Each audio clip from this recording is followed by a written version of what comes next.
Bonjour à tous, bienvenue à la Minute Marché. Aujourd'hui, on est mercredi et on va faire un petit point sur les crypto-monnaies et essayer de déceler ensemble les prochaines opportunités et où en est le marché. Comme d'habitude, je vous invite à mettre un petit pouce bleu, à suivre la chaîne si ce n'est pas déjà fait. Je vous rappelle que vous pouvez retrouver cette Minute Marché en format podcast ainsi que de nombreuses interviews. J'ai déjà à ce jour 3 interviews, la mienne, celle de Lucas Chape et enfin celle de Cryptomatrix et très bientôt une prochaine interview. Donc n'oubliez pas de mettre les notifications également sur vos plateformes de podcast préférées. On va commencer par faire un petit point comme d'habitude sur le marché des actions US. Tout simplement en vulgarisant et en observant l'indice du dollar, il est toujours en déclin. Donc là, évidemment, on est sur un support assez important, celui des 90 $, mais on est toujours sur une tendance baissière, ce qui est plutôt très bon signe pour le marché des actions et évidemment pour le marché des crypto-monnaies. Qu'est-ce qu'on a sur le SP500? On a eu un sell-off qui s'est fait en début de semaine et pour l'instant, on est en train de revenir sur une sorte de marteau ici et on va finir aussi avec certainement un gap à combler sur le SP500. Donc pour l'instant, on est toujours sur une configuration bullish. Pour l'instant, on a fait semblant de casser ce niveau et on est en train de le réintégrer. À quel moment peut-on s'inquiéter pour un SP500 baissier? C'est tout simplement si on franchit ici la barre à nouveau des 4100 points. Nous risquons d'avoir un mouvement baissier sur le SP500 qui pourrait entraîner avec lui les crypto-monnaies. Pour l'instant, on n'en est pas là. On a hier cette séance qui s'est finie sur un marteau. Donc, à surveiller évidemment la session d'aujourd'hui. On va passer maintenant aux cryptos. Je vais faire un point sur ETH. ETH qui est en train de consolider en haussant. Donc, c'est assez rare. Mais finalement, les petites corrections sèches qu'il fait le permettent de resurger légèrement en daily. Donc là, on était passé d'un shop à 25, ce qui était extrêmement faible, sur un shop à 32. Donc il récupère de l'énergie petit à petit, c'est encore assez faible, mais il a encore de l'énergie, ce qui peut lui permettre de continuer à hausser. Alors ici, j'ai cette extension de FIB que j'avais laissée par rapport à ce dernier mouvement qui se trouve ici sur les 5000, mais le plus évident, c'est qu'on s'arrête sur ce support ici d'abord des 4600. Maintenant qu'on a franchi ici allègrement cette résistance ici, la R3 des 4000, la R4 me paraît la target la plus évidente. J'aimerais souligner certains éléments qui me font être extrêmement bullish sur Ethereum et d'ailleurs aussi sur Bitcoin. C'est les fundings. Les fundings actuellement sont toujours bas pour Ethereum, sont toujours extrêmement bas.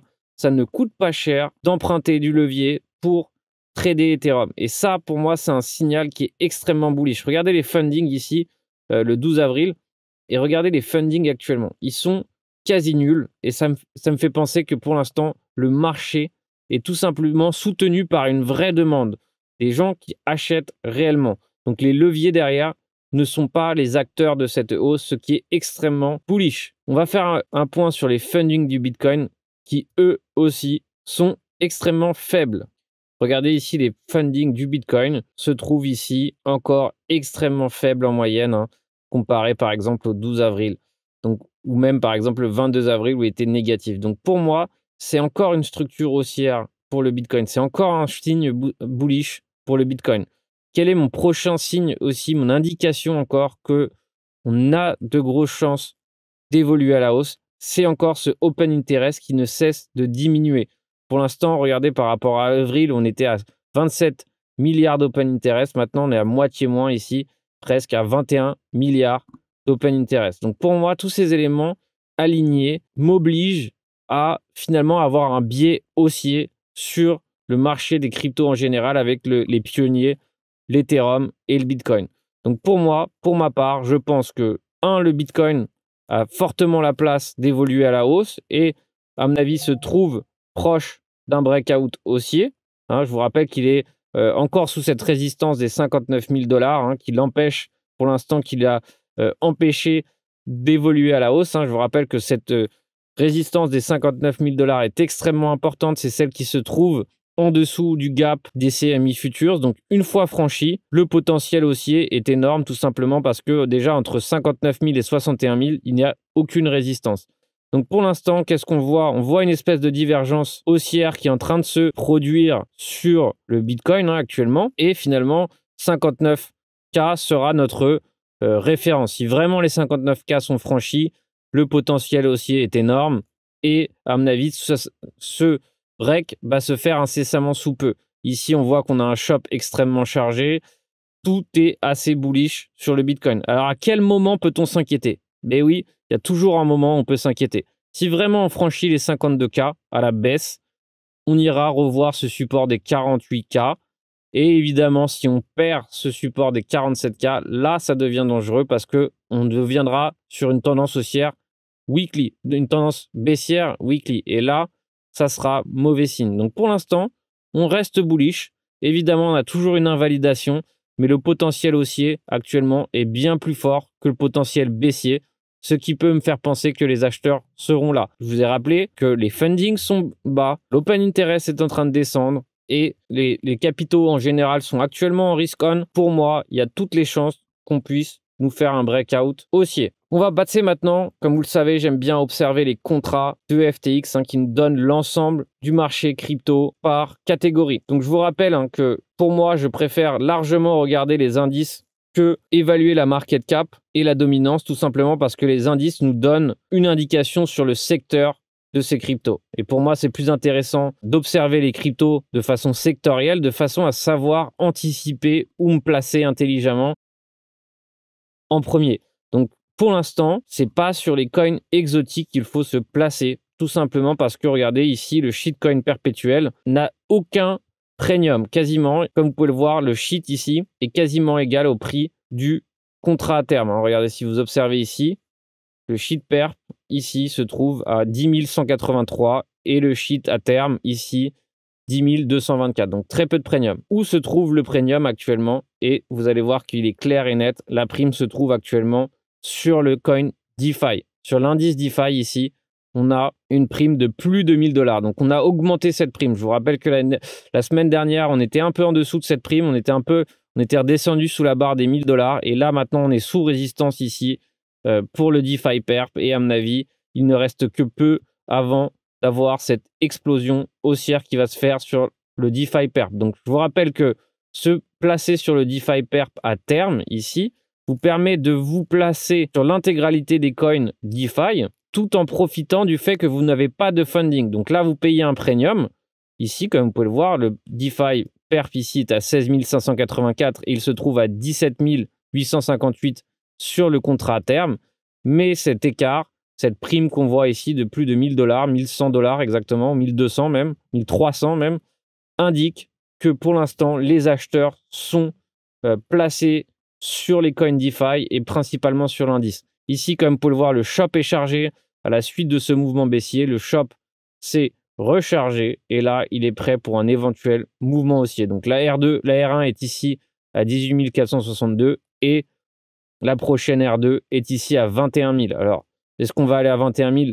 Personne ne le sait. Déjà, pour l'instant, on a la première résistance. Mais en tout cas, pour l'instant, la configuration est extrêmement bullish sur le DeFi perp et sur le DeFi à terme. Où se trouve également la liquidité? Tout simplement sur les coins d'exchange. Regardez ici, il y a une prime, encore une fois, qui est de plus de 1000 $ sur l'exchange perp et l'exchange à terme. Ici, l'exchange à terme s'échange actuellement à 16 200. Je vous rappelle que quand vous êtes placé sur l'indice, vous évitez tous les frais de funding. Et dans ces cas-là, cela vous permet de vous placer sur l'ensemble des coins exchange en une seule fois. Donc ici, qu'est-ce qu'on a? On a la R2 qui se trouve à 17 427. Donc pour l'instant, extrêmement bullish sur l'exchange perp, mais lui, en revanche, il est un peu moins intéressant en termes de shop, c'est-à-dire que pour l'instant, il est bien plus fatigué que le DeFi perp. Regardez ici, on a un shop qui se trouve à 45, donc il y a amplement l'énergie pour aller chercher la R2, mais on reste sur un prix qui n'a pas assez consolidé pour être entièrement serein sur l'évolution. On va voir aussi maintenant que la cote se trouve également sur les privacy, donc un peu moins. Ça commence à arriver, c'est doucement mais sûrement. Mais ici, on voit que la prime commence à débuter. Sur le Privacy Perp, ici, on est à 6680 et on commence à avoir une prime de 200 $ qui s'organise ici sur le Privacy Perp. On remarque doucement que certains coins de privacy commencent à avoir la cote, comme le ZEC, le XMR et enfin le DCR. Le DCR est en train de consolider. Il est sur une tendance haussière. Il y a éventuellement un achat à faire ici sur l'ancienne résistance ici des 210 $, voire même 208 $ pour acheter un pullback pour éventuellement déjà aller chercher la R1. Donc pour l'instant, dans l'ensemble, on est complètement sur une configuration haussière avec, je vous rappelle, en priorité les coins DeFi, tout simplement parce qu'il y a une prime extrêmement importante sur les coins DeFi et sur l'exchange perpétuel. On va voir maintenant le coin des commentaires. Je vous rappelle, chaque semaine, je vous laisse le choix d'analyser une crypto et celle qui revient le plus souvent dans les commentaires, c'est celle que j'analyse. Donc, je vous rappelle, si vous souhaitez voir votre coin analysé pour la prochaine Minute Marché, je vous invite à le mettre en commentaire. C'est un coin par personne. Donc, celui qui a été choisi est donc le GLD. C'est celui qui est revenu le plus souvent dans les commentaires. Alors, on se trouve maintenant sur une configuration intéressante sur le GLD. Pourquoi? Tout simplement parce que la tendance est baissière sur le daily, mais on a un creux qui s'est dessiné à 158, bien au-dessus du précédent ici qui était à 139. Qu'est-ce que ça veut dire? Ça veut dire que pour l'instant, on est sur la première indication d'un éventuel retournement de tendance haussier daily pour le GLD. Et quand est-ce qu'on a la confirmation de ce retournement de tendance en daily? On l'a ici. Si on franchit les 200 $, les 208 $, on aura une tendance qui devient haussière sur le GLD et donc on pourra être acheteur sans avoir de problème, tout simplement parce que la polarité sera donc haussière. Le shop est chargé, c'est-à-dire qu'il lui reste peu avant de pouvoir éventuellement faire un mouvement important, ce qui est extrêmement positif. Je rappelle que le GLD s'est aussi positionné dans le DeFi, ce qui fait qu'il est aussi en rapport avec la prime qui se trouve sur l'indice DeFi. Donc, il est dans la tendance actuelle. On est à deux doigts de retourner cette tendance. On voit ici qu'on a eu ce creux au-dessus du précédent, ce qui est bon signe. À quel moment ça s'invalide? Tout simplement, si on passe les 137, vaut mieux sortir du trade tout simplement parce qu'on serait sur une tendance baissière weekly et là, ça serait mauvais signe. Donc, le signal ultime ici, ça serait un franchissement des 205 $. Après, on peut avoir un point d'entrée prématuré tout simplement en observant ce qui se passe ici en 4 heures. Donc là, en 4 heures, on a ce creux ici qui s'est fait à 159. Donc, soit un retour sur ce creux pourrait être éventuellement un point d'entrée intéressant. Pourquoi? Parce que notre invalidation est autour des 133 $. Donc, ça nous fait un ratio gain-perte extrêmement intéressant. Et sinon, tout simplement, en attendant ici peut-être un pullback éventuel sur les 173 $. C'est un play intéressant.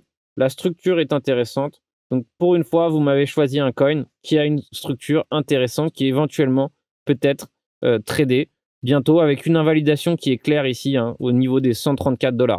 Pourquoi j'aime bien avoir une configuration avec une invalidation claire? Tout simplement parce que ça me donne la conscience tranquille en me donnant un ratio gain-perte cohérent, ce qui peut me donner envie tout simplement de rentrer dans le trade. J'ai une opportunité cette semaine, c'est celle du Theta. J'en avais parlé dans la newsletter pour ceux qui ne sont pas inscrits dans la newsletter, mais le Theta ici est dans une configuration extrêmement intéressante. Pourquoi? On a un shop chargé, extrêmement chargé, qui est en train de se mettre en place sur le Theta. Donc il est encore ici à mi-chemin. Ici, on voit pareil qu'on a fait un creux daily ici, au-dessus du précédent ici, qui était à 729. Ici, on est venu gratter la liquidité du bas du range. Je vous rappelle que généralement, dans le range, avant de partir, de prendre une direction, on piège les deux côtés du range. Et là, par exemple, ici, on a piégé les vendeurs et là, on a piégé les acheteurs. Donc maintenant, le prix peut nous donner une direction. Alors, on est maintenant pile sur le milieu du range et on est donc dans un point d'entrée extrêmement intéressant qui peut se mettre en place sur le Theta. C'est pareil, pour ma part, j'ai toujours besoin d'une invalidation pour rentrer dans un trade. Tout simplement, j'ai besoin de savoir quand est-ce que je sors, si ça va mal. Et pour moi, c'est assez clair. Si vraiment on franchit ici les 9 $, je préférerais sortir du trade. Alors, est-ce que c'est les 9 $ tout simplement avec un stop loss serré à 9 $? Pas forcément. L'invalidation se ferait plus sur une clôture à 9 $, en dessous des 9 $. Et dans ces cas-là, je pourrais éventuellement sortir. Mais pour l'instant, la configuration ici du Theta m'intéresse. On est en bas du range et éventuellement, le prochain arrêt sera ici les 12 $ pour aller chercher le haut du range. Et évidemment, ce que je cherche, c'est au minimum ici le all-time high. Alors, est-ce que ça peut marcher? Est-ce que ça ne peut pas marcher? Évidemment, c'est un trade. On est sûr de rien en trading. Pour moi, c'est celle-là, l'opportunité. Le shop est chargé. Donc, il n'est pas entièrement chargé, ce qui fait que c'est un play qui va se mettre en place sur plusieurs jours. Soyez pas toujours pressé. Ce genre de trading swing met du temps à se mettre en place. Patientez, ayez un plan et généralement, ça peut aller dans votre sens. Alors, comme vous pouvez le voir, le marché est volatile, par exemple sur l'Ethereum et le Bitcoin. Alors, comment je fais pour ne pas avoir besoin de revendre mes Bitcoins et mes Ethereum et tout simplement d'être couvert en cas de baisse? C'est que j'utilise principalement les options pour me couvrir en cas de baisse. Et comme vous pouvez le voir, c'est extrêmement utile. Pourquoi, par exemple, lundi, on a eu une correction ici de près de 10% sur Ethereum. Et dans ces cas-là, Ethereum et Bitcoin entraînent l'ensemble des cryptos vers le bas. Donc, ça nous fait des variations de prix extrêmement importantes. Parfois, on peut perdre 20 à 30% sur son porte-monnaie en une nuit. Et éventuellement, si on les récupère après, tant mieux. Mais finalement, on doit pouvoir se protéger face à ces baisses. Et c'est grâce à ça que les institutions rentrent dans le marché des cryptos, Ethereum et Bitcoin principalement, tout simplement parce qu'elles sont couvertes face à la baisse. Ça sera l'objet de mon prochain webinaire, de protéger son porte-monnaie grâce au hedging. Il reste des places pour ce webinaire. Je vous invite donc à prendre votre place si vous pensez être intéressé par vouloir couvrir votre porte-monnaie face à la volatilité des crypto-monnaies. Cette minute marché est maintenant terminée. Je vous souhaite un bon trading à tous. Évidemment, je vous invite à me rejoindre sur l'ensemble de mes réseaux sociaux, notre Discord où nous sommes très nombreux à parler crypto-monnaie. Bon trading à tous, soyez prudents, soyez vigilants.